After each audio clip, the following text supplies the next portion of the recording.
So just wanted to do like a little update on the 460 here. I have used this only for milling since I've put it together. Um, I I cut like, I don't know, half a dozen cookies with it or something, just to like test it when I first put it together, and after that it's done nothing but mill. Um, and I've got, I don't know, 40 tanks through it or something like that. Um, maybe 4 or 5 gallons of fuel, something like that.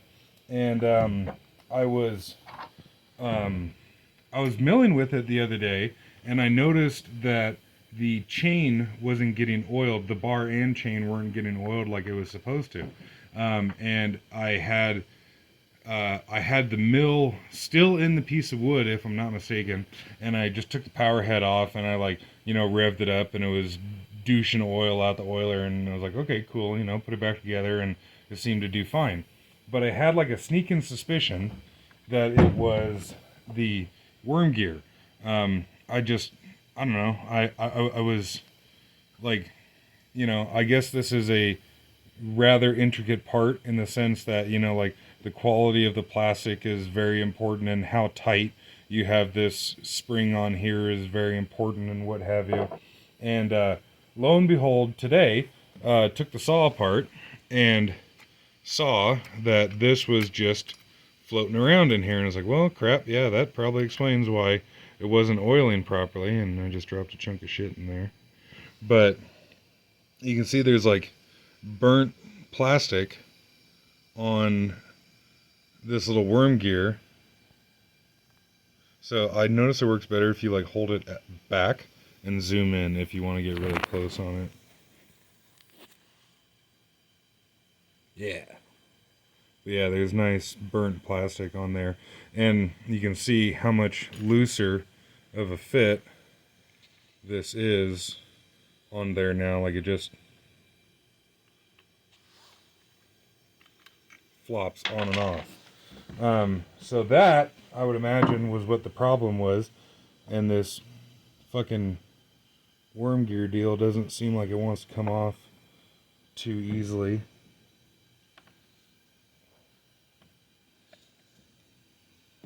Ah.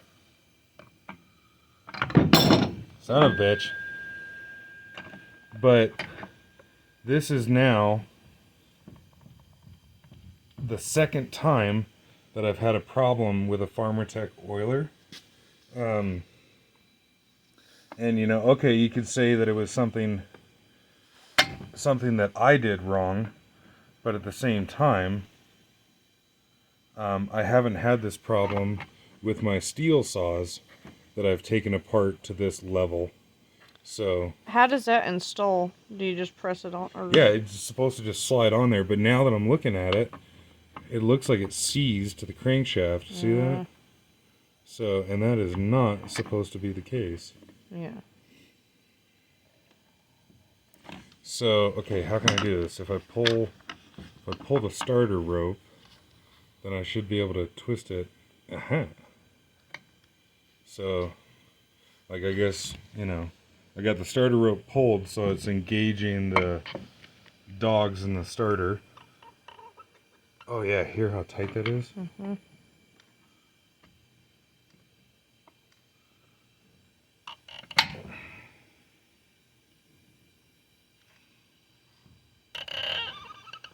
Oh yeah, that's fucking good for it.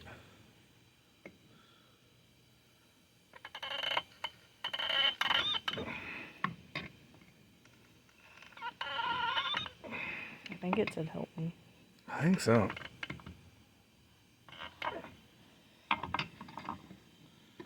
Now, but I wonder why I've had this problem. Can you pause that? So, got some of the good shit. We'll see how this goes.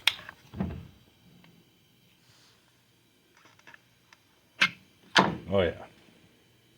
So, you can take a peek in at the crank seal there. That Yeah. all seems to be cool.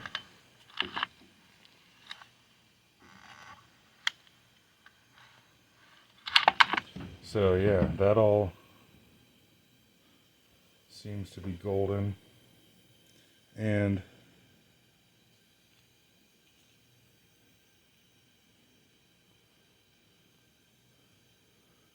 it's definitely kind of screwed. So how does,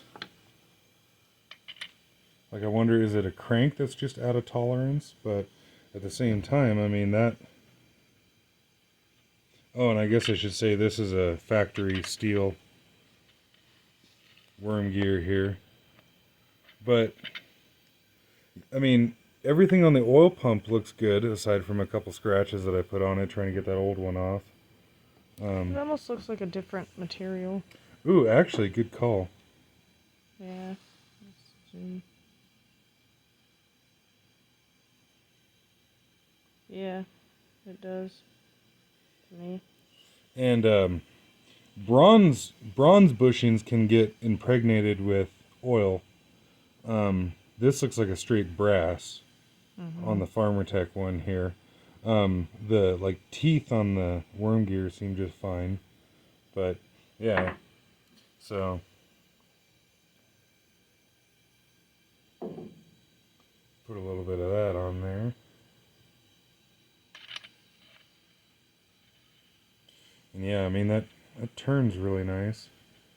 So I mean, hopefully that's all the issue was. And you know, put it back to work here and see what's going on. I'll show Yeah. I'll show later and kind of talk about it more later and what have you. But I wanted to like have like a dedicated milling saw, and so like I've blanked off the normal exhaust outlet there, and then got this muffler cover here for the purpose that the exhaust comes out the side. So, you know, when the saw's, or I guess do it that way, when the saw is sitting flat, it shoots the exhaust up and doesn't, you know, get all swirled around in your face and what have you. And these are Huh? factory steel. Yeah, those are factory steel fire screens out of like a handheld steel blower, the BG86 or something fucking, I can't remember what, and then a billet aluminum cover. But other than that oiler issue, this saw has been fantastic. I've been really happy with it so far. It's got normal like Chinese saw bullshit of like the, you know, filler caps don't quite seal right, and it actually looks like the fuel tank itself is leaking at the weld seam a bit. And if I pop the air filter cover off again, you can see it's wet around the tank breather. Like right there. But, you know, aside from normal Chinese saw bullshit, it does work pretty good. And somebody gave me a fancy ass sticker for it. I wonder who that was. And we all want to know, are you sponsored? Fuck yeah. But yeah, that's it for now.